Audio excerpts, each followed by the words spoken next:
Sometimes it can be really difficult to tell if your plants are dead or simply dormant. Herbaceous perennials like these, for example, can look pretty sad in the middle of winter, but it's all part of their natural life cycle. They die down completely to below ground level, and some don't have any top growth at all, while others, you'll be able to see a little bit of last year's growth.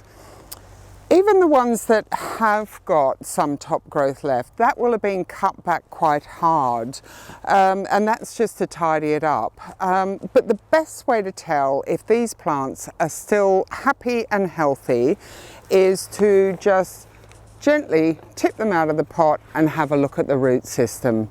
And as you can see, that's got lots of lovely roots around the outside of the root ball. If you've got woody stem plants like these deciduous shrubs, then the quickest way to tell if they're still alive is to do a thumbnail test.